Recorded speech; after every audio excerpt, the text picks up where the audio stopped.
Olá, boa noite. Bem-vindos a mais um resumo do dia, o seu jornal da noite da Causa Operária TV, 24 horas no ar.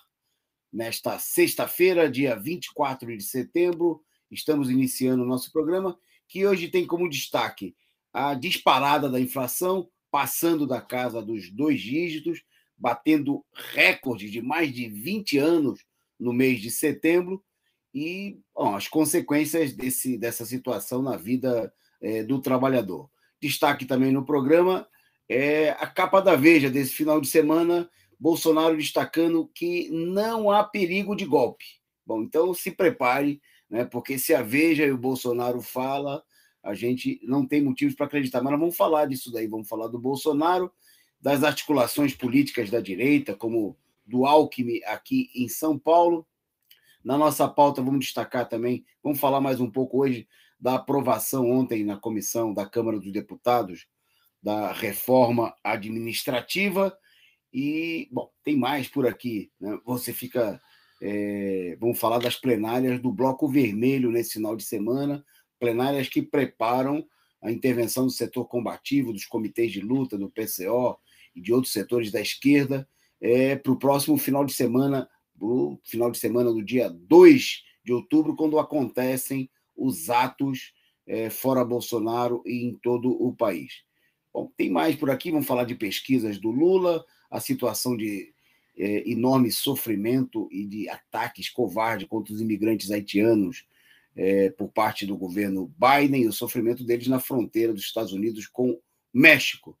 Bom, e tem mais, tudo isso nós vamos discutir aqui e apresentar nesse programa de sexta-feira, e comigo na bancada virtual, o companheiro Expedito Mendonça, diretamente de Brasília. Boa noite, Expedito.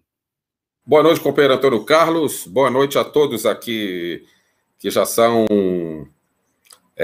que fazem parte aqui, né, do nosso bate-papo, desse nosso programa das sextas-feiras. Essa audiência sempre muito fiel aqui a nós. E a pauta hoje tem assuntos importantes, né? A gente faz aí uma seleção dos melhores assuntos, debatendo sobre o ponto de vista dos trabalhadores, sobre o ponto de vista do interesse das massas populares. Portanto, a pauta que já foi anunciada aí pelo companheiro Antônio Carlos traz assuntos que serão debatidos aqui por nós. Então, fica o convite para você aí que está chegando, convide mais pessoas para estar aqui conosco, porque os assuntos são importantes e diz respeito ao interesse de todos. Vamos dar início? Ok, bom, para começar, saudar aqui a presença dos nossos amigos internautas e pedir a todos vocês que compartilhem aí adoidado o link do nosso programa, da Causa Operária TV, chamando o pessoal para assistir esse canal que não tem rabo preso com as empresas capitalistas, com os inimigos dos trabalhadores, e que está a serviço das suas lutas contra o regime golpista. Então, compartilhe, esparrame o link aí da Causa Operária TV, do resumo do dia, nas redes sociais do WhatsApp, no Telegram, no Twitter. Um salve aí para nossos amigos membros do canal, né, que já estão conosco nessa transmissão. O Duarte, desta vez eu consigo, Fabiana, a companheira Angelina, desta vez eu consigo, que já mandou aí o seu flash, né, a sua contribuição, o seu Twitter, o seu sticker, contribuindo aí com a gente, dando um exemplo. O agente secreto mandou aqui: a ocupação flash mob do cosplay de pobre acabou. Não entendi a pergunta. Eu nem sei se li algo que não deveria, mas vamos lá. É a mensagem do agente secreto. A companheira Angelina Dia, a Maria Ângela Biducci também aqui conosco, o Fabiano Proletário. Um salve para todos eles, né, e para o pessoal que está chegando e que vai também nos assistir aí na reapresentação. Bom, vamos para a nossa pauta, pauta extensa hoje nessa sexta-feira. Vamos começar destacando aqui o caso do servente de pedreiro que foi executado em Ourinhos, né, depois de já estar rendido e com as mãos na cabeça, né? A situação que, mais uma vez, reafirma aí o caráter de execução de trabalhadores pobres e negros por parte dessa verdadeira máquina de guerra contra a população pobre e trabalhadora, que é a polícia militar. O episódio foi mostrado aí em vídeos pela internet que circularam na tarde de hoje, né? Inclusive, me chamou a atenção o caráter criminoso, né, de setores da imprensa golpista, que já procuraram apresentar que o rapaz que trabalhava como pedreiro, né, era foragido, né, para tentar justificar a ação. A polícia já chegou atirando o negro trabalhador, né, com as mãos na cabeça, já rendido no chão, e policiais disparando vários tiros em uma cidade do interior, em Ourinhos, né, mostrando aí que a sanha assassina da PM está presente não só nas grandes cidades, mas em todo o país, como uma verdadeira máquina de guerra que precisa ser dissolvida, né, que tem que ser colocada abaixo. Eu não sei se a gente tem o vídeo aí do site da Ponte para mostrar o vídeo que circulou aí nas redes sociais em todo o país, mas tem a imagem que a produção colocou aí para a gente, mostrando, né, a pessoa já estava totalmente rendida, um ato criminoso e covarde, né, como esse aí que acontece no ano passado. É bom lembrar, foram mais de 5.600 pessoas mortas, né, pela polícia em toda essa sanha criminosa, né, e a maioria, 78% dessas pessoas, eram negros e jovens, né, a maioria delas aí até 29 anos, mostrando, e essa situação se aprofunda e é preciso lutar pela dissolução da PM, pelo direito de armamento e de autodefesa da população. Bom, seguindo na pauta, vou passar para o companheiro Expedito, destacar um caso que o site, o portal da CUT divulgou agora à noite, mostrando aí o Sindicato de Servidores aqui de São Paulo denunciando uma situação de trabalhadores presos. E qual era o crime? Querer receber os salários. Conta a história aí, Expedito.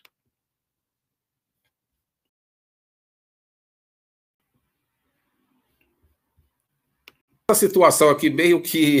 Está desligado o seu microfone. Pode falar. Agora, essa situação aqui meio que... só um momento, por favor, porque houve um pequeno probleminha aqui, mas já está sendo resolvido e tal aqui. 30 segundos.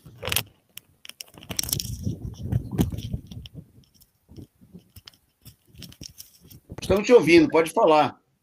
Não, a situação, assim, meio que esdrúxula, né? Porque os trabalhadores, eles são congoleses, ou seja, oriundos lá da República do Congo, lá na África, um país lá que já foi super explorado lá pelo imperialismo.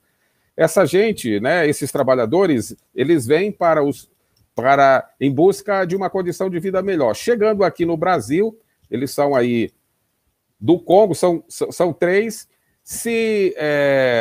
estavam trabalhando numa obra no hospital, não é isso? Do servidor público municipal e foram conduzidos para a delegacia na última terça-feira em um camburão da Guarda Municipal, não é isso?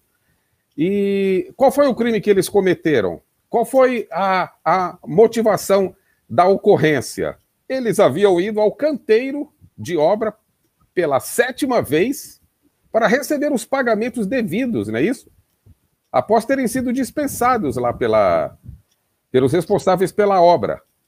E o engenheiro responsável pela obra, então, o senhor Abner Mateus Teixeira de Araújo, certamente com aquela arrogância, não é isso? Provavelmente um bolsonarista, sabe-se lá, mas muito provavelmente, registrou um boletim de ocorrência por eles terem ido reivindicar um direito elementar, que era o pagamento depois de ter prestado o serviço, depois de ter trabalhado. E os 3 foram surpreendidos exatamente por conta disso aí. O senhor Abner, o engenheiro responsável pela obra, alegou lá que estava sendo ameaçado pelos operários. Bom, a própria delegada do caso, tá certo? Foi obrigada a reconhecer que não houve nenhuma violência ou grave ameaça, né, nos elementos apresentados e liberou os 3 operários. Bom, ela não podia fazer nada com relação à reivindicação trabalhista deles e tal, encaminhou para a jurisdição competente. Mas o caso deixa que é um caso emblemático que expõe mais uma vez o caráter explorador, de esmagamento, né, e de não reconhecimento de qualquer direito, principalmente quando se trata de estrangeiro, né? Tem essa situação aqui no Brasil também, negros oriundos de um país africano e tal, e o engenheiro, provavelmente lá, alguém muito direitista e reacionário, conduziu o caso para a delegacia. Bom, fica aqui o registro, mais um caso de ataque, de exploração, né, e de não reconhecimento de direitos a trabalhadores que prestaram o serviço, não é isso? E quando foram lá para receber aquilo que lhes é de direito, foram recebidos dessa forma pela empresa lá que é responsável pela obra do hospital. Bom, isso aqui é mais um caso, tá certo, que está sendo denunciado aqui como um ataque aos direitos dos trabalhadores. Ok. Só antes da gente seguir na nossa pauta, queria registrar aqui o companheiro agente secreto esclareceu o caso da pergunta dele sobre a ocupação de Flash. A ocupação a que ele se referia, e eu preciso até fazer uma retificação do que a gente falou aqui ontem no programa.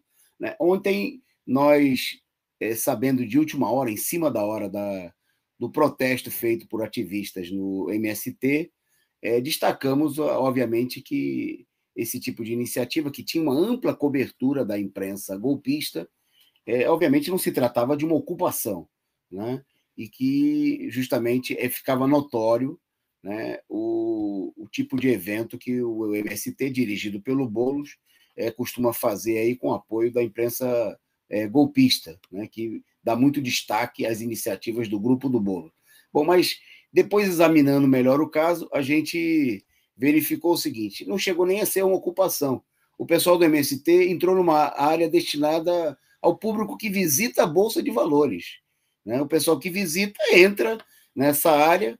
Né? A gente já tinha destacado aqui que não houve nenhuma interrupção do pregão nem nada. Quer dizer, foi uma visita, foi um passeio turístico na Bolsa de Valores sob a forma de protesto, né? Sem nenhuma eficácia, sem nenhum tipo de repressão, consentido, né? Já que era uma área destinada às pessoas que visitam a Bolsa e que visava, né, receber aí, como recebeu, uma cobertura da imprensa capitalista, que nos últimos anos a gente tem visto aí muito interessada, né, em dar aí promoção ao Guilherme Boulos e ao seu grupo, principalmente quando não se trata de mobilização, quando não se trata de luta, não se trata de ocupação efetiva, né, da luta dos sem terra. Está aí, fica aí oportuno aí o agente secreto ter levantado o tema para a gente, inclusive, reforçar e esclarecer. Agradecer aqui o superchat da Cecília Maria, figurinha simpática, o Joque Sil, que mandou aí também a sua contribuição e mandou um boa noite, fora a PM, abaixo a PM, a mensagem do Joque Sil. Então, você siga aí o exemplo, né, do Joque Sil, da Cecília Maria, do Desta Vez Eu Consigo, do Agente Secreto, e contribua. Né? O nosso canal depende aí da sua contribuição para sustentar essa atividade independente, combativa, revolucionária, que é a Causa Operária TV. E você pode contribuir também fazendo como o pessoal que está de verde aqui no nosso chat e tornar-se membro. Se você ainda não é membro da Causa Operária TV, faça já a sua inscrição, a sua assinatura, clique aqui embaixo da telinha, o retângulozinho azul, onde está escrito Seja Membro, e faça aqui como o pessoal, né, muita gente que já está acompanhando aqui a nossa transmissão, e ajude, né, a sustentar essa imprensa independente que não conta, né, com o apoio e a divulgação dos órgãos da imprensa golpista. Bom, vamos em frente, então, seguindo na pauta, destacar agora que, em meio à alta dos preços, as famílias que receberam auxílio perderam 79% do poder de compra da cesta básica, né? Esses dados, quer dizer, esses dados foram apontados aí por um estudo da USP, né, que demonstrou o seguinte, que só para que fosse possível cobrir os gastos, né, com a compra de um aspecto essencial, que é a cesta básica, seria necessário gastar aí R$ 701, né, R$ 701 para comprar a cesta básica. Lembrando que, segundo o Diese, esse valor da cesta básica é para uma pessoa, né? E que, em média, cada família trabalhadora deveria ter acesso a pelo menos 3 cestas básicas, só para suprir as necessidades individuais, porque a família média, estabelecida aí pelos estudos do Diese, pelos sindicatos, é de 4 pessoas, 2 adultos e 2 crianças, né? E para prover as necessidades dessas pessoas, seria necessário 3 cestas básicas, né, mensais, no valor médio de hoje de R$ 701. Quer dizer, seria necessário mais de R$ 2.000.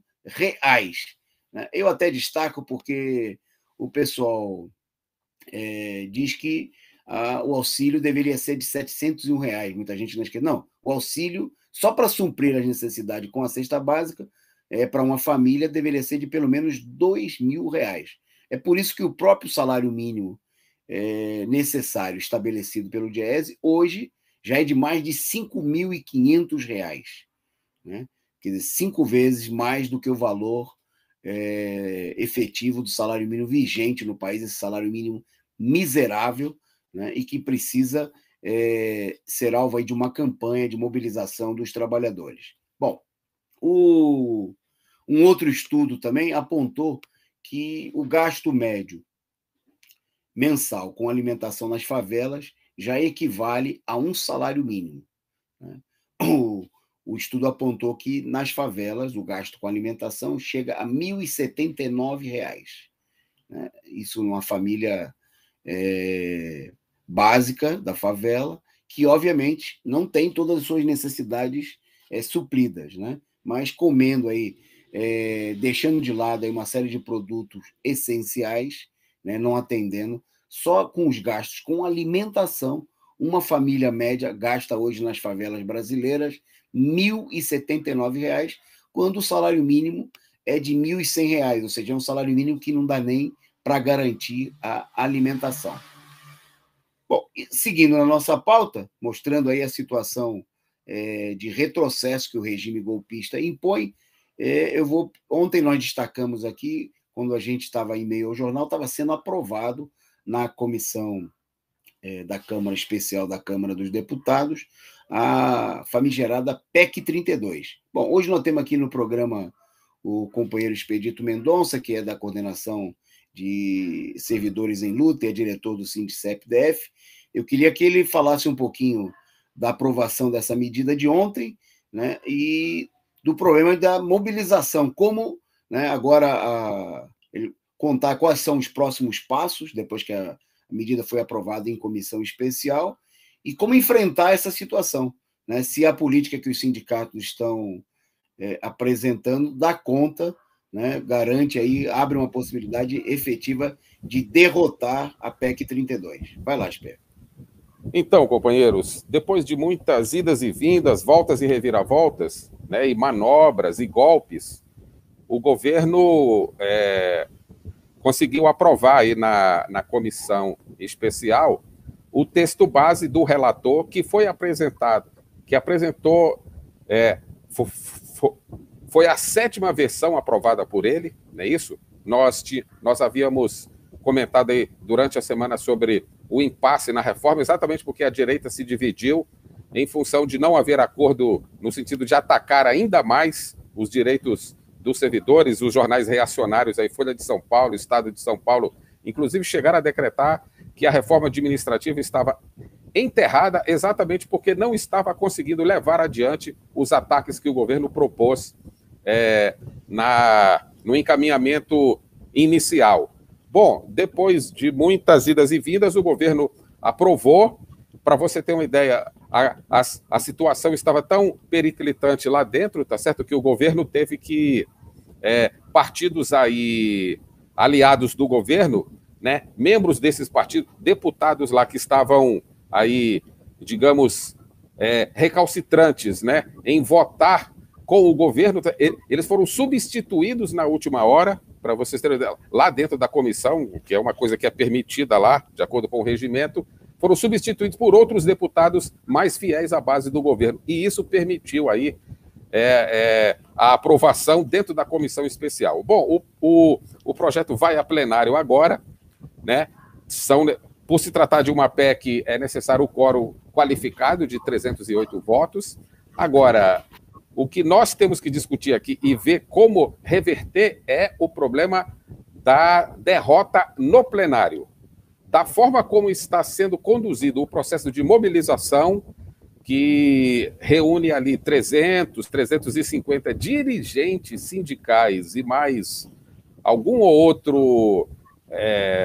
outra representação aí da base, com essa estratégia aí, não é possível derrotar, mesmo com toda a crise aí do governo, mesmo com todo o impasse, mesmo com toda a dificuldade, porque tem interesses aí de base eleitoral, de deputados aí e tal, que se colocam aí como oposição, entre aspas, mas a gente vê que, na verdade, eles não têm nada. Eles estão aí receosos de não terem aí a possibilidade de se eleger. Mas, na verdade, o seguinte, a estratégia que está sendo adotada pelas direções e pela CUT, ela é insuficiente para derrotar o projeto na Câmara, no plenário, o que exigiria uma ação muito mais decidida do que essa que está sendo feita, aí que foi feita agora por ocasião da votação na comissão especial.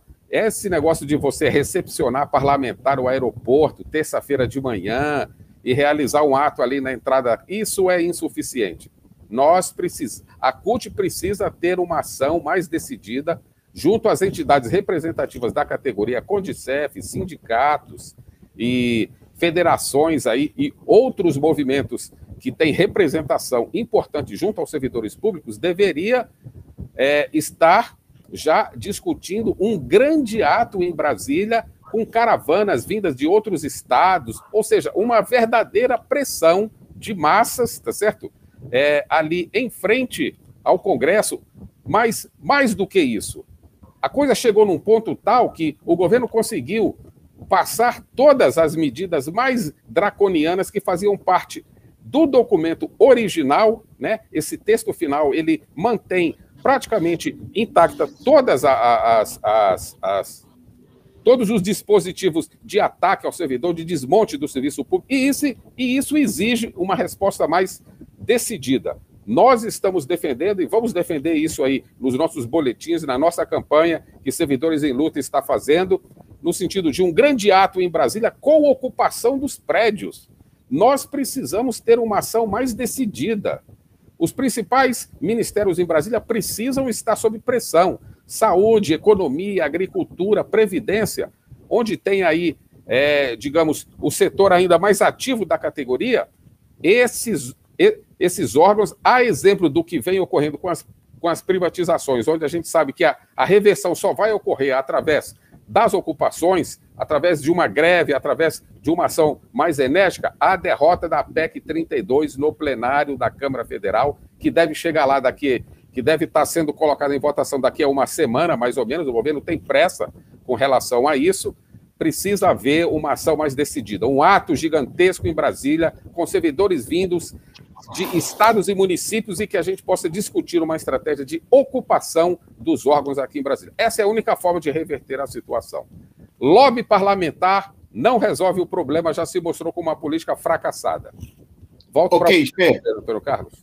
Ok, Spé. Bom, eu queria só destacar, antes da gente seguir na pauta, destacar aqui, nós vamos falar mais desse tema com certeza aí nos próximos dias, vamos fazer um levantamento e vai ser destaque aí nos nossos próximos programas, na análise sindical, programa que vai ao ar aqui todas as quartas-feiras, mas um fato importante que é partidos que estão tentando aí se infiltrar no movimento de luta da esquerda, né, que estão convocando aí o dia 22, como é o caso do MDB, do PSDB e do Novo, né, entre outros, orientaram o voto nas suas bancadas a favor da PEC 32.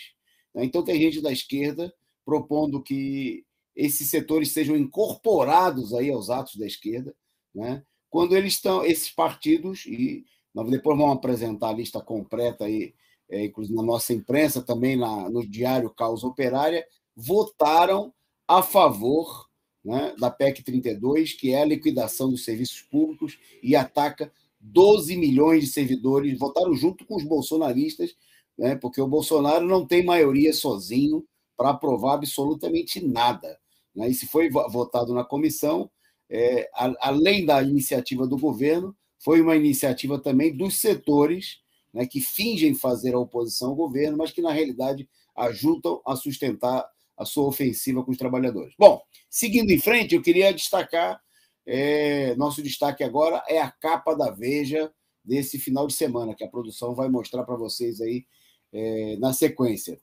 Bom, na revista, o Bolsonaro procura... Bom, primeiro, é evidente aí que a Veja está se lançando aí, fazendo campanha eleitoral para o presidente, né? Ou pelo menos de que o Bolsonaro, né, seja um dos candidatos que esteja presente aí no processo eleitoral. Numa semana, inclusive, que as pesquisas, mais uma vez, mostraram o Bolsonaro em uma posição desvantajosa, desfavorável em relação ao Lula, a Veja deu uma capa aí, uma verdadeira capa de campanha, e na qual o Bolsonaro, o destaque da edição é que, na entrevista, o Bolsonaro diz que a chance de um golpe é zero, né? Ao longo da publicação. Bom, ele disse a frase do Bolsonaro: daqui para lá, quer dizer, até as eleições, a chance de um golpe é zero. De lá para cá, a gente vê que sempre existe essa possibilidade, se referindo aí aos seus adversários.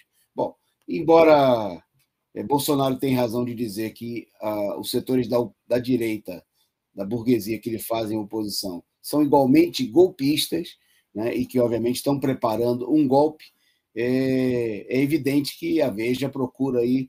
Inclusive, muita gente procurou apresentar de que a entrevista seria uma espécie de continuidade da política de abrandamento do Bolsonaro, né, desde aquele manifesto que ele divulgou aí, assinado ou elaborado pelo ex-presidente golpista, o Michel Temer.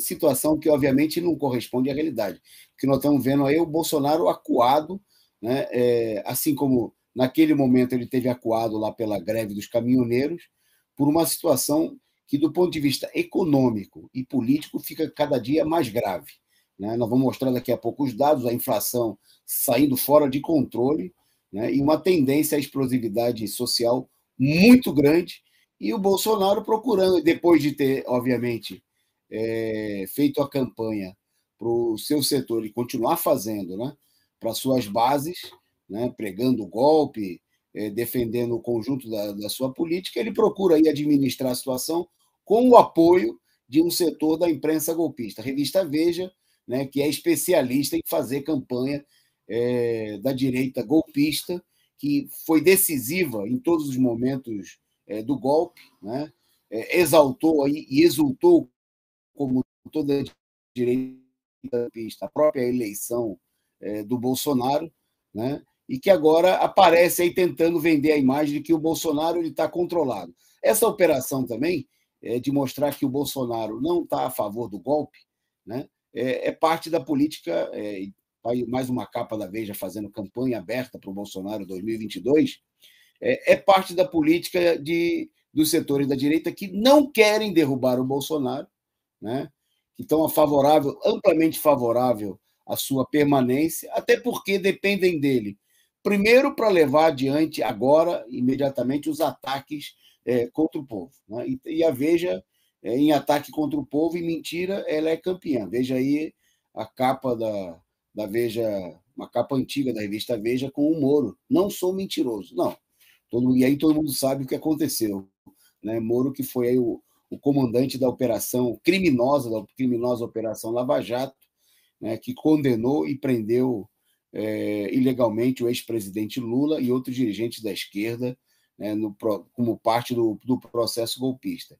Bom, e é parte da política de favorecer também essa política de mostrar que não há perigo de golpe, favorecer aí o principal candidato da direita golpista, o Dória, né, que, né, uma recente capa da Veja, apresentava e se referia ao Bolsonaro como sendo o irresponsável, né? Então, nós vamos ver aí, nós estamos, na semana que vem, nós vamos estar exatamente a um ano das eleições presidenciais, né?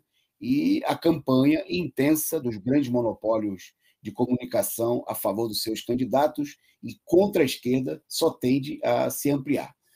Bom, seguindo na nossa pauta, destacando agora um tema central aqui do nosso programa, eu vou destacar um aspecto, depois vou passar para o Expedito, que é a inflação. A inflação tem novo recorde e superou a marca de 10% ao ano no acumulado de 12 meses, né? A inflação medida pelo Índice Nacional de Preços ao Consumidor Amplo, o IPCA 15, né, dos primeiros 15 dias de setembro, atingiu a marca de 1,14 na primeira quinzena desse mês. E no acumulado de 12 meses, ela chegou a 10,05%. É a pior marca, essa marca de 1,14 em setembro, é a maior taxa, né, para o mês desde 1994. Ou seja, 27 anos, se eu não tiver errado. A pior marca para o mês de setembro em 27 anos. Né?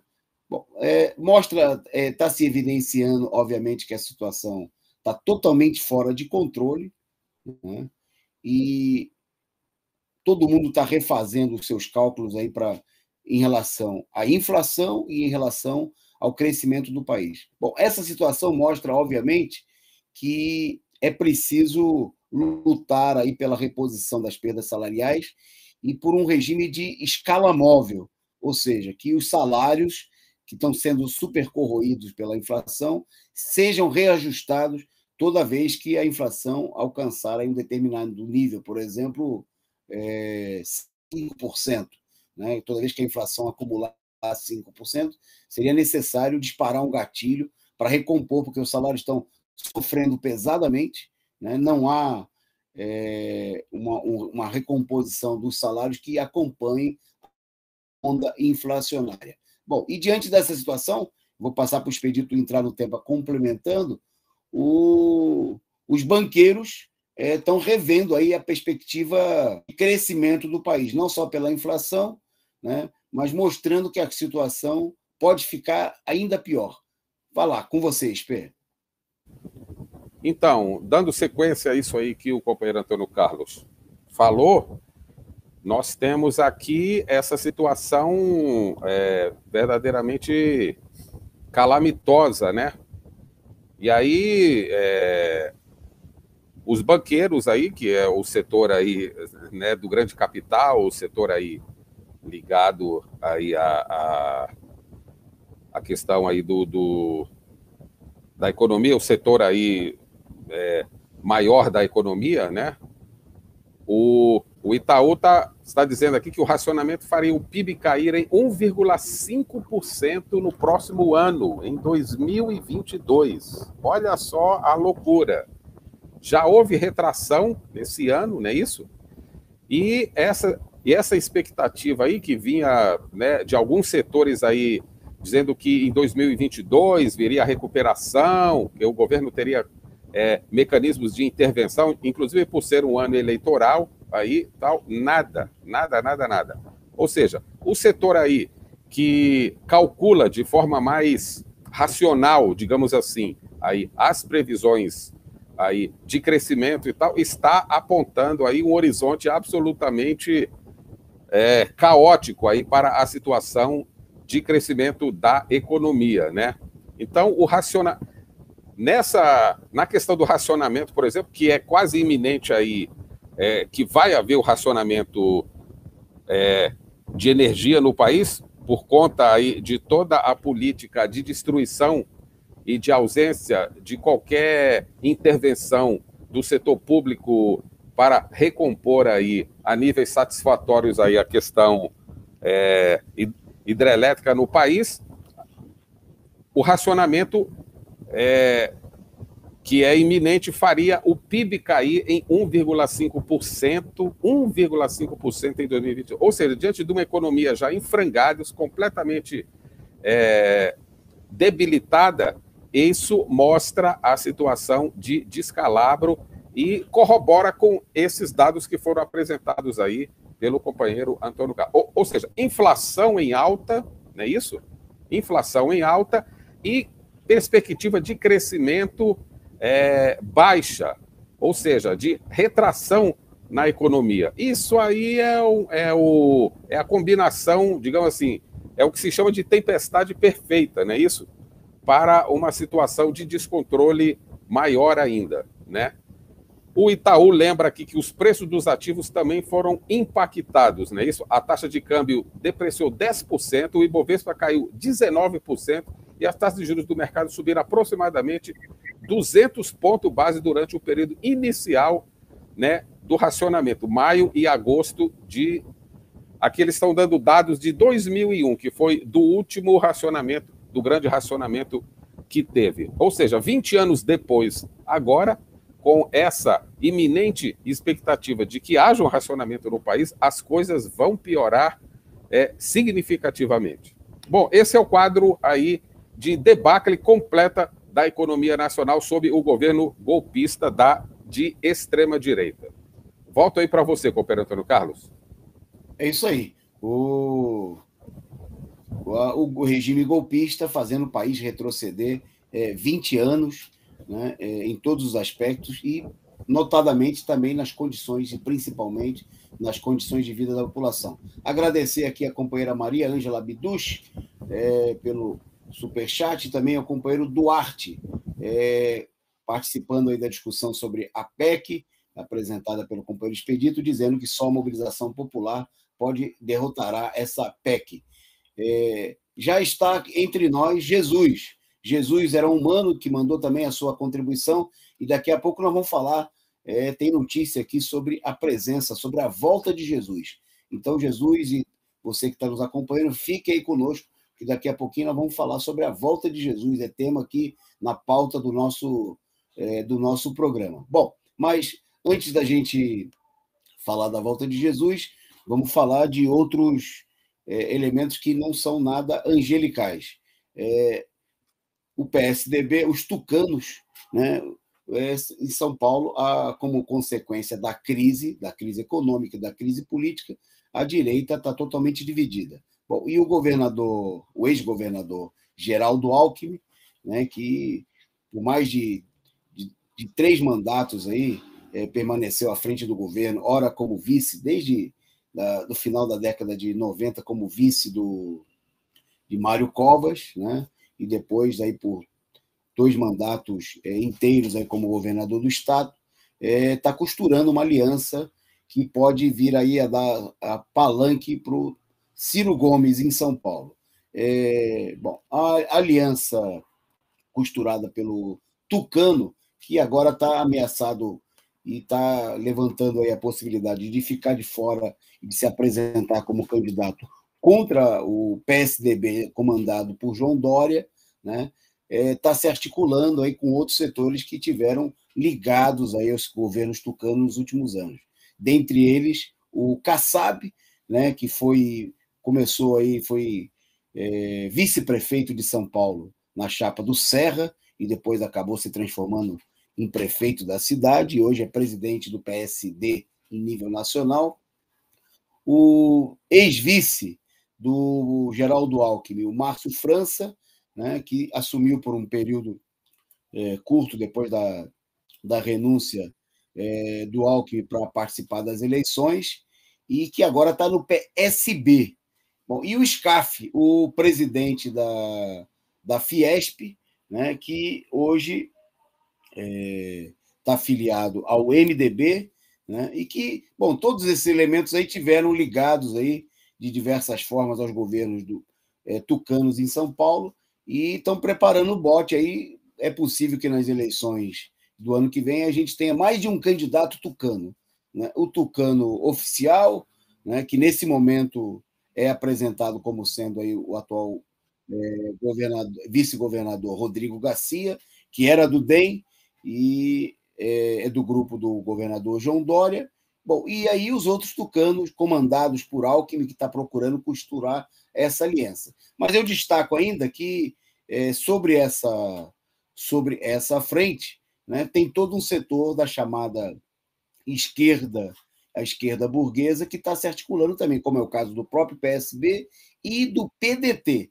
Né? Por exemplo, o presidente do PDT em São Paulo, o Antônio Neto, declarou aí que gostaria, né, de ver o Alckmin no palanque do Ciro Gomes. Quer dizer, é a frente golpista, né, se articulando aí, procurando se articular em torno da figura do Geraldo Alckmin, seja, né, como uma alternativa para dar um palanque aí para setores da terceira via, seja para o próprio João Dória, né, para chegar a um acordo aí com a candidatura do Dória, seja para procurar articular e levantar aí a candidatura do Ciro Gomes, obviamente com o intuito de tirar votos do Lula, né, e do PT no principal estado do país, e para manter, né, o controle da direita, né, a direita tucana, seja qual for a legenda que o principal candidato aí dessa frente se coloque, né, em favor de manter no governo do estado o mesmo grupo que já está aí há quase 30 anos no comando do estado de São Paulo. Bom, seguindo em frente na nossa pauta, para destacar, vou passar para o companheiro Expedito para ele apresentar um tema da maior importância. Né? Nesse final de semana, acontece em todo o país, né, em todas as capitais, em várias cidades do interior, as plenárias do Bloco Vermelho. Né? O PCO convocando aí os companheiros dos comitês de luta, os companheiros da base dos outros partidos de esquerda, do PT, de todos aqueles que querem se somar para pintar as ruas de vermelho no próximo dia 2 de outubro, né, e para levantar, não só contra Bolsonaro, mas também contra todos os golpistas, contra os que defendem aí a privatização dos Correios, contra aqueles que querem impor a PEC 32 contra os servidores públicos e assim por diante. Bom, vou passar para o Espelho para ele comentar, porque uma das primeiras plenárias acontece justamente amanhã em Brasília. Então, o Expedito para falar da plenária de Brasília e qual a importância dessas plenárias do Bloco Vermelho pelo país afora nesse final de semana. Com vocês. Então, companheiros, bom, todo mundo sabe que quando o PCO decide ir para cima e fazer, de fato, aquilo que é para ser feito, a direita entra em polvorosa, e a esquerda pequeno-burguesa também. Portanto, nós estamos dispostos, tá certo? E estamos organizados para levar adiante aqui a luta do Bloco Vermelho para impedir, nos atos do dia 2 de outubro, a já anunciada presença, não é isso, da direita golpista nos atos populares. E o instrumento para não deixar isso acontecer são as plenárias que organizam o Bloco Vermelho para estar presente nas manifestações que estão marcadas para o próximo dia 2 de outubro. Essas plenárias serão realizadas nos dias agora 25 e 26, né, amanhã e depois.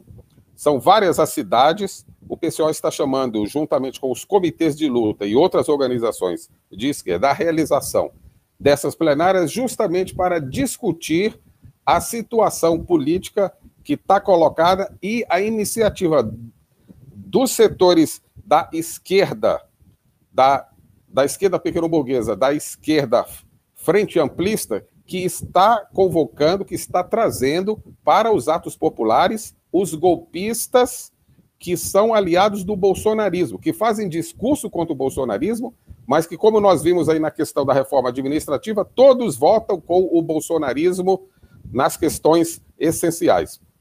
Aqui, em Brasília, aqui onde eu resido, nós estamos com a agenda definida já, desde o início da semana, para a realização do ato amanhã, às 10 horas, lá na parte interna do CONIC, é uma área coberta, tá certo?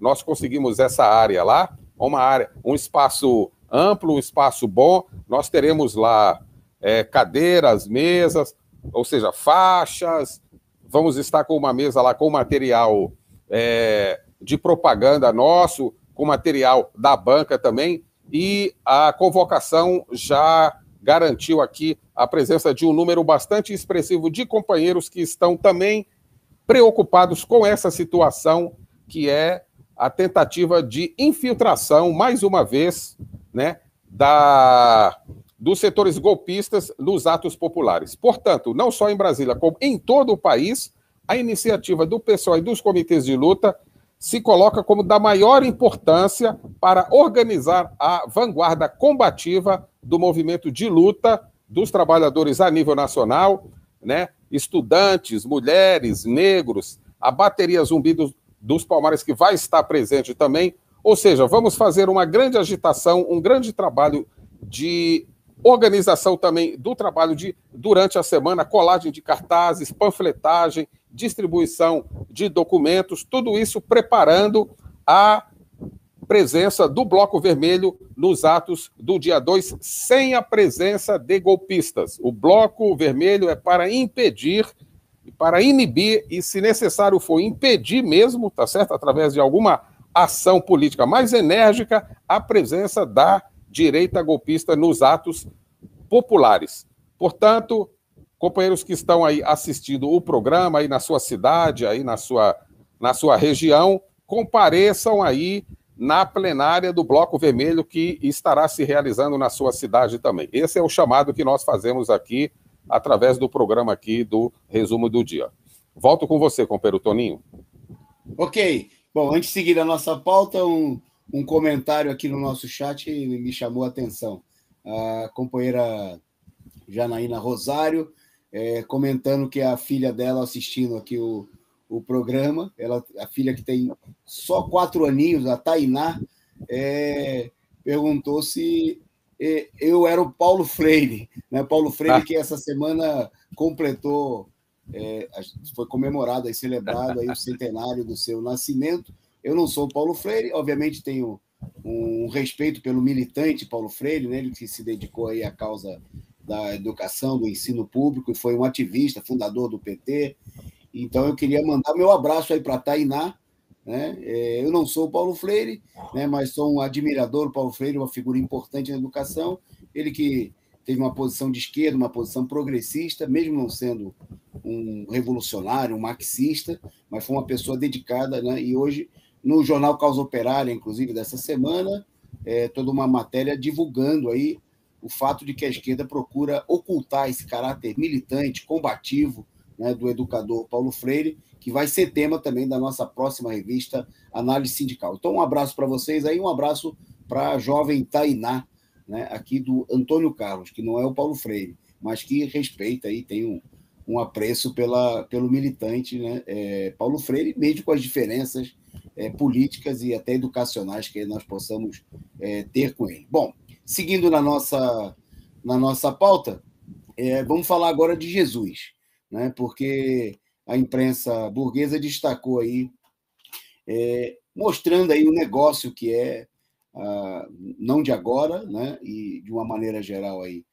transformado o negócio da fé, né? A imprensa internacional destacou aí uma declaração de um líder evangélico norte-americano, né, que construiu um verdadeiro império, o pastor Jesse Duplantis, né, que tem agora 72 anos, que ele no canal Victory, né, nos Estados Unidos, ao fazer a pregação, ele defendeu o seguinte, que por que Jesus não voltou até agora?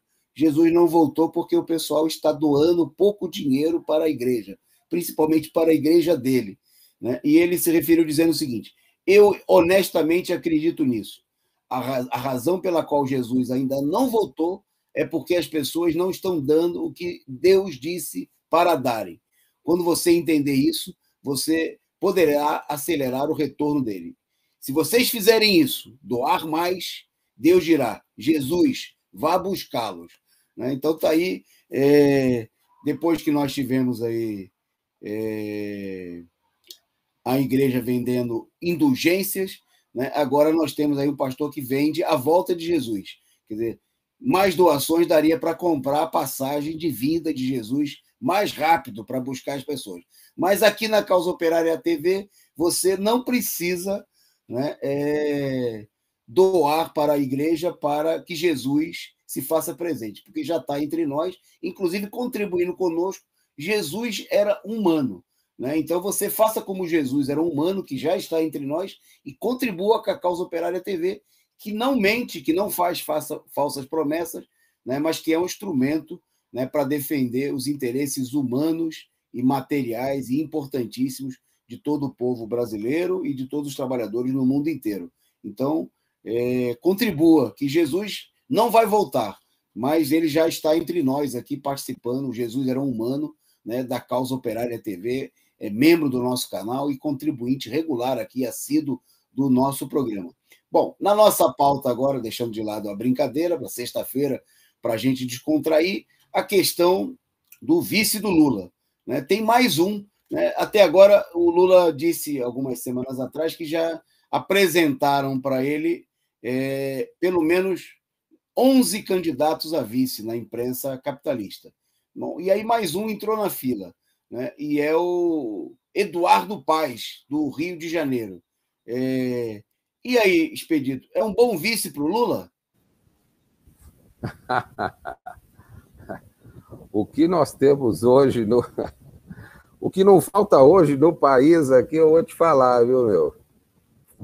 Está faltando vacina, mas não falta quem queira ser vice da maior liderança operária e popular do país, ou seja, aquele que lidera todas as pesquisas aí em direção a mais um mandato presidencial, o terceiro, não é isso? Dele diretamente, né? Sem falar os dois vitoriosos com a presidenta Dilma e tal. Ou seja, mais um político picareta, cínico, tá certo? Representante aí dos setores direitistas, mas que posa como se fosse um progressista, inclusive com o aval de setores da esquerda, né, como do deputado ex-pissolista Marcelo Freixo, que rasga elogios ao senhor Eduardo Paes. Ele se coloca aqui como um dos potenciais candidatos aí, entre os 11 que apareceram até agora. Certamente aparecerão mais, não é isso? Se candidatando aí para ser o vice na chapa do presidente Luiz Inácio Lula da Silva, caso se concretize a candidatura dele à presidência da República. Ou seja, todo mundo quer uma boquinha aí ao lado do Lula, não é isso? Mesmo aqueles que não têm nenhuma projeção nacional, não têm popularidade nenhuma do ponto de vista de uma candidatura nacional, não é isso? Muitos têm aquele nicho regional ali, né? O Paes, por exemplo, ele inclusive figura como um dos favoritos aí à eleição de governador em 2022, em pesquisas não divulgadas. Mas ele não está preocupado com isso aí. Ele não quer ser governador do Rio de Janeiro. Ele prefere ser vice do ex-presidente Luiz Inácio Lula da Silva. Ou seja, quer uma boquinha ao lado lá e também, obviamente, para descaracterizar a chapa, não é isso? Que tem a liderança operária e popular do Lula e um político das hostes completamente burguesas, não é isso? Golpista. Paes não tem compromisso nenhum com nenhuma pauta progressista, nem nada, muito pelo contrário, né? Faz parte desse esquema de políticos aí oportunistas que chegou aí a ocupar né, um cargo importante como prefeito do Rio de Janeiro, a segunda mais importante capital do país, e também pela forcinha que a esquerda deu para a sua campanha em 2018, né? Não, agora em 2020, né? Portanto, fica aí esse registro, né? Nós de maneira alguma defendemos essa política, tá certo? Eu acho que Lula deve buscar uma liderança que tenha a ver com a luta popular de massas no país, que tenha compromisso com um programa de transformações radicais na sociedade, que é isso que é necessário nesse momento, e nenhum compromisso com qualquer pauta golpista ou com qualquer candidatura que tenha um mínimo de identificação com o golpismo nacional. Infelizmente, né, fica aqui o registro que o Lula, como muito amigo aí do Paes e tal, vem aí, né, tá aí estudando possibilidades e tal. Nós, do nosso lado, nós temos muito claro que a vice-presidência na chapa do Lula deve ser entregue a um representante da luta popular de massas no país, ou diretamente da luta operária no país, ou um representante da luta no campo, alguém que tenha uma tradição e que tenha um histórico ligado à luta dos trabalhadores. Fica aqui esse registro como mais um oportunista que se aproxima aí para tirar uma casquinha aí na popularidade gigantesca do ex-presidente Lula. Volto com você, companheiro Antônio Carlos. Ok, para destacar que, obviamente, chega de vice-golpista, né? Eduardo Paes, eleito prefeito do Rio pelo DEM, né? um partido da direita, e que agora está aí, ele foi para o PSD do Kassab, né? Que está, ao mesmo tempo, com o pé no governo Bolsonaro e preparando aí, né?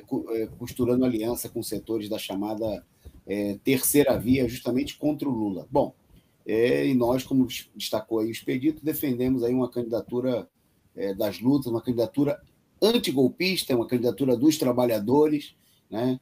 Por exemplo, nós chegamos a indicar aí como um nome, né? Por exemplo, o dirigente do MST, o companheiro João Paulo, né? Um trabalhador, um representante da luta e que teve presente na luta contra o golpe, né? E não aqueles que se curvaram e que, inclusive, até o Paes, que era do MDB, aliado do Lula, passou para o DEM, o partido do golpe, né? Para se eleger prefeito do Rio de Janeiro. Bom, na nossa pauta também, só para lembrar que essa semana as pesquisas mostraram aí Lula ganhando no segundo e já no primeiro turno, na realidade, né?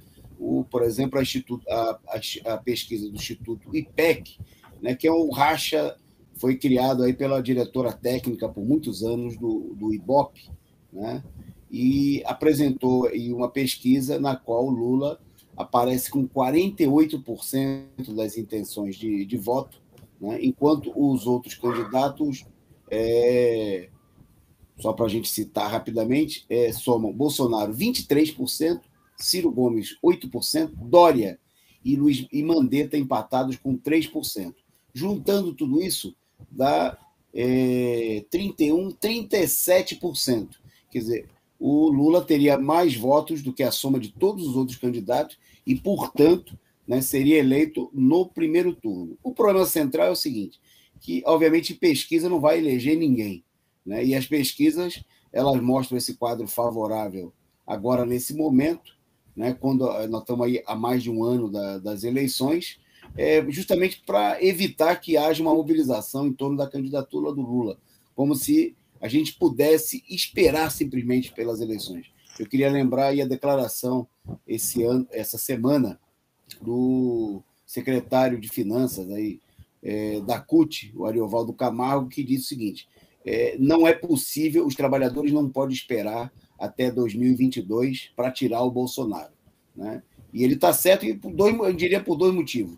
Primeiro, que nada é garantido que, se a gente esperar por 2022, né, a burguesia não vai organizar e já está organizando todo um golpe para impedir a vitória do Lula. E segundo, né, que e mais importante, né, primeiro em importância, que o sofrimento do povo brasileiro não resiste, né, nesse momento em que continuam as mortes, recorde de fome, de desemprego, a inflação disparando, né? Não é possível manter essa situação, os trabalhadores precisam lutar já, né? E levantar desde já aí a mobilização em torno da candidatura do Lula. Bom, rapidamente, dois destaques na nossa pauta internacional, para a gente terminar. Nós temos ainda um vídeo no final do programa, com a nossa coluna do dia de hoje, Então, primeiro destaque, eu vou fazer o primeiro e depois passo para você fazer o segundo sobre a Venezuela. Destaque a situação de sofrimento dos imigrantes haitianos, desculpe, né, na fronteira com os Estados Unidos. Né? Milhares, né, chegou a ser 15 mil o número de haitianos tentando cruzar aí o Rio Grande, né, para se estabelecer nos Estados Unidos. E o que a gente destacou já aqui ao longo dessa semana foi a política de violenta repressão por parte do governo Biden, que segue, no fundamental, a mesmíssima política do governo Donald Trump. Né? É porrada nos imigrantes. Né? O governo, inclusive, chegou a ter que, diante das pressões públicas, a desautorizar, por exemplo, que continuasse sendo usado aí cavalos contra a população pobre haitiana que tenta atravessar, que está ficando demorando chegou a ter aí quase 15 mil pessoas concentradas debaixo da ponte do Rio Grande e nas redondezas, né, tentando aí atravessar a fronteira, e a repressão comeu solto, né, uma situação, o pessoal passando fome, uma miséria enorme. Bom, e a tal ponto que nós tivemos essa semana o representante, né, para a crise dos imigrantes no Haiti renunciou do cargo, né, por divergências com o governo Biden sobre a condução do tema, né, mostrando aí que, em termos de política externa, e assim como em outros vários aspectos fundamentais, o governo Biden é o segundo mandato do Donald Trump. Né, é a continuação da mesma política, ele que muita gente da esquerda apoiou, né, dizendo que seria o mal menor, está mostrando, evidentemente, que é um mal pior, se é que a gente pode dizer assim, em relação à continuidade e o agravamento da política repressiva contra os povos pobres, a população pobre, negra, trabalhadora, dentro e fora dos Estados Unidos. Espê, para o seu último destaque aí, ontem o Maduro falou na Assembleia Geral da ONU e eu queria que você destacasse aí quais foram aí as colocações principais do Maduro.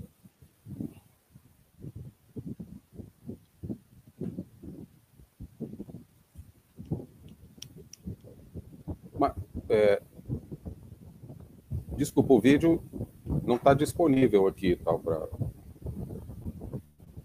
Não, beleza. Bom, era só para a gente destacar aqui o fato de que falhou.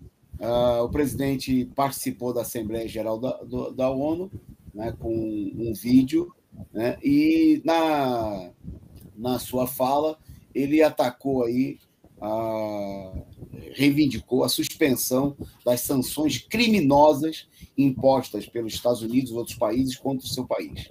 Nas palavras do Maduro, ratificamos nossa exigência de que sejam suspensas todas as sanções criminosas contra a economia venezuelana e contra a sociedade por parte dos Estados Unidos e dos governos da União Europeia. Né?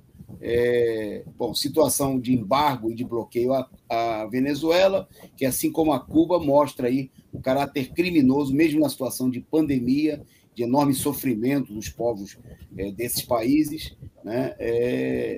Que se mantém aí toda a política de sanções, de roubo, né? Como os recursos da empresa petrolífera venezuelana depositados no exterior. Bom, nós vamos encerrar o nosso programa por aqui, só anunciando a última atração ainda no programa, tem mais ainda, fique por aí.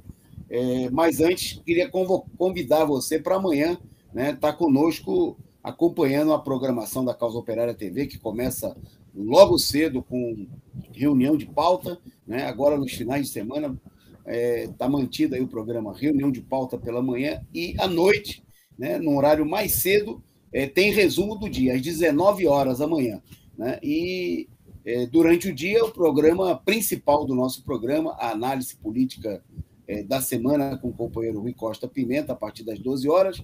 Antes disso, tem o Esquenta, né? E depois, amanhã, depois da análise política, o companheiro Rui Costa Pimenta e outros dirigentes do PCO vão realizar o lançamento né, do Plano Nacional de Formação Política, do Partido da Escola Marxista, né? Então, você pode acompanhar a partir das 15 horas aqui no nosso canal. Então, a programação amanhã é muito importante, né? E o canal vai dar também ampla cobertura às plenárias do Bloco Vermelho, que o companheiro Expedito destacou aí de Brasília, amanhã às 10 horas. Em São Paulo, domingo às 15 horas, na sede da POESP, mas elas vão acontecer, você pode entrar no site aí do Diário Causa Operária, causaoperaria.org.br, e acompanhar aí toda a programação importantíssima das plenárias que acontecem nesse final de semana e saber onde se realiza a plenária aí na sua cidade, na sua região. Bom, eu queria agradecer aqui a Edna Castro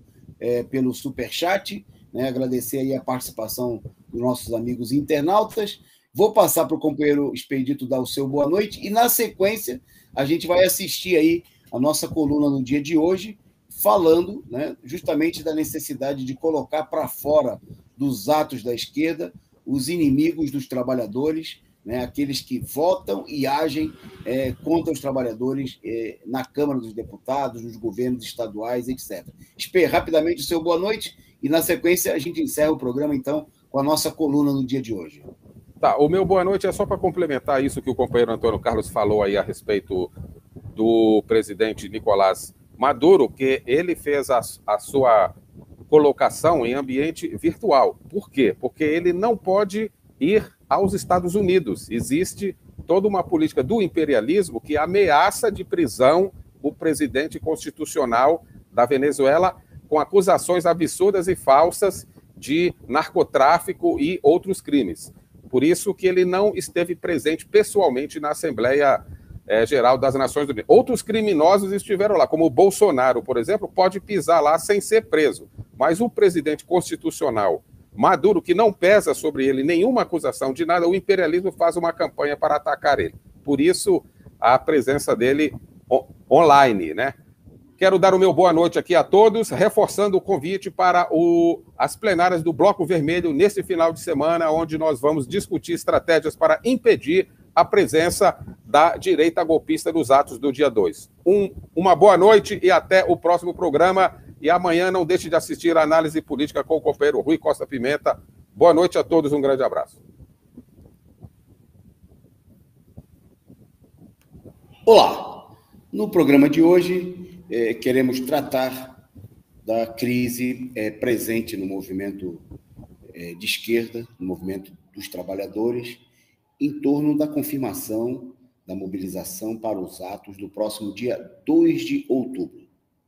O fato é que, nesse momento, trabalhadores de todo o país levam adiante, em várias categorias, uma luta contra as medidas de ataques da direita contra suas condições de vida. Não bastasse o recorde de morte na pandemia, da fome, do desemprego, os governos estaduais e federais estão impondo uma série de ataques contra os trabalhadores do serviço público e das estatais, por exemplo. É o caso da PLC 26, em São Paulo, projeto de lei complementar do governo João Dória, que pretende impor novas medidas de ataque às condições de vida dos servidores e de destruição do serviço público, que já tem os servidores que já têm seus salários congelados há mais de 6 anos. O governo quer impor, dentre outras medidas, uma política de fim da isonomia salarial, de forma que trabalhadores do mesmo local, da mesma função, poderiam ganhar salários diferentes e, é claro, cada vez mais rebaixados. Os servidores temporários poderiam ter seus salários diferenciados em relação aos trabalhadores efetivos e uma série de outras medidas de ataque são impostas contra o funcionalismo público. A mesma proposta está sendo encaminhada na Prefeitura de São Paulo e nos governos estaduais da direita de quase todo o país. Também os servidores federais, estaduais e municipais lutam nesse momento contra a PEC 32. A PEC 32 quer promover uma liquidação geral das condições de vida dos mais de 12 milhões de servidores públicos de todo o país. Dentre outras medidas, prevê também a possibilidade de rebaixamento salarial em até 25%, toda vez que o Estado, o município ou o governo federal alegar crise fiscal. Estabelece também a privatização dos serviços públicos realizado pelos entes públicos, né, numa política de privatização, terceirização em larga escala.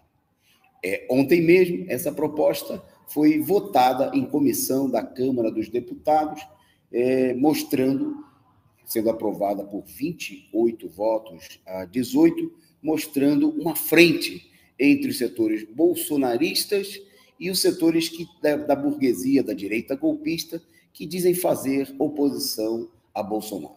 Pois bem, esses mesmos setores que atacam o funcionalismo, que são favoráveis à privatização dos Correios, da Eletrobras, da Petrobras, e a toda a política de arroxo salarial, de roubo dos trabalhadores, o salário mínimo de fome existente no país, a repressão brutal contra os trabalhadores sem terras em todo o país, sem terra e assim por diante, esses mesmos setores querem agora participar, né, contra os servidores que estão em luta contra a sua ofensiva, eles querem participar dos atos convocados pela esquerda para o próximo dia 2 de outubro. Né? Querem se infiltrar no movimento de luta da esquerda e dos trabalhadores que vão às ruas pelo fora Bolsonaro, mas também contra toda a ofensiva levada adiante, não só por Bolsonaro, mas por toda a direita, e a direita, através de seus partidos de confiança, através de seus representantes políticos, querem trazer para a rua os chefes da direita golpista, como o governador João Dória, ele mesmo, o Bolsodória, responsável pela PLC 26, apoiador da PEC 32, apoiador das privatizações, defensor de toda a política criminosa do governo Bolsonaro contra os trabalhadores. O primeiro passo foi dado com a reunião entre partidos de esquerda do Congresso Nacional e partidos que são aliados de Dória, aliados de Bolsonaro no ataque aos trabalhadores. Eles que foram aliados na derrubada de Dilma Rousseff, na prisão de Lula e em tudo aquilo que nos últimos anos foi aprovado contra os trabalhadores, como a reforma administrativa, a reforma trabalhista e as medidas que agora se discutem. Essa política usa como pretexto o fato de que Dória e outros elementos da direita, Ciro Gomes, por exemplo, né, defensor da política de atacar o PT, atacar a esquerda, defender a prisão de Lula, defender cujo partido deu votos para a reforma trabalhista, a reforma da Previdência, a privatização da água. Pois bem, esses mesmos senhores querem se infiltrar a pretexto da unidade em torno do fora Bolsonaro, sendo que eles são favoráveis à mesma política de Bolsonaro, são contra uma mobilização efetiva dos trabalhadores para derrubar o governo. Isso porque eles são contra qualquer tipo de mobilização, uma vez que a mobilização dos trabalhadores, da juventude, levantaria no país um processo de mobilização que colocaria em risco os governos, não só o governo Bolsonaro, como também os governos estaduais e municipais, inimigos dos trabalhadores, e o conjunto do regime golpista que foi edificado a partir de 2016. Muitos setores da esquerda querem que os trabalhadores, vítimas da política desses senhores, os receba de braços abertos, que se confraternizem com os seus carrascos, com aqueles que impõem todo tipo de medida contra o povo, contra a população trabalhadora, contra a população oprimida, contra os servidores públicos, etc. e etc. Da nossa parte, entendemos que é preciso levar para as ruas no próximo dia 2 a luta pelo fora Bolsonaro e contra todos esses senhores que vêm aprovando as medidas contra os servidores, contra os trabalhadores e contra o povo na Câmara e no Senado Federal. É preciso rejeitar a política de unidade com os carrascos, de unidade com os inimigos dos trabalhadores e fazer da mobilização do dia 2 de outubro, um novo e grande ato, como esse que a gente assiste aí à esquerda, realizado, ocupando a Avenida Paulista, ocupando a Presidente Vargas, ocupando a esplanada dos ministérios e todas as praças públicas do país em favor das reivindicações dos trabalhadores. O motivo da política desses senhores da direita golpista é que, diante dessas imagens que nós temos aí, dos 3 atos, em que a esquerda mobiliza centenas de milhares, milhões de pessoas, Bolsonaro mobiliza também seus apoiadores, a ala mais atrasada e reacionária do país, que lhe presta apoio. E, por último, o ato mais à direita, no dia 12 de setembro, mostra que essa direita golpista de Dória, da Terceira Via, de Ciro Gomes, não tem apoio nenhum. E, por isso, querem se infiltrar nos atos dos trabalhadores para sabotá-los e parar a mobilização. Contra essa política, dia 2, vamos todos às ruas, com as bandeiras de luta dos servidores, contra as reformas, a favor das reivindicações populares, com o candidato que unifica e que impulsiona a mobilização dos trabalhadores, que é a candidatura do ex-presidente Luiz Inácio Lula da Silva. Nada de se confraternizar com os carrascos, nada de receber de braços abertos aqueles que nos apunhalam. Mobilizar por fora Bolsonaro, fora Dória e todos os golpistas, mobilizar contra as reformas que atropelam e massacram os trabalhadores, contra as privatizações, em defesa do salário mínimo vital, contra a política de fome, morte e miséria desses senhores que fingem brigar entre si, mas se unem para atacar e destruir as condições de vida dos trabalhadores. Unidade entre nós, unidade da esquerda, contra aqueles responsáveis pelos ataques às nossas condições de vida. Dia 2, vamos às ruas, todos juntos com os blocos vermelhos, que nesse final de semana, 25 e 26, realizam grandes plenárias em todo o país para organizar a mobilização. Participe e vamos conosco às ruas, por fora Bolsonaro, fora Dória e todos os golpistas. Um abraço e até o próximo programa.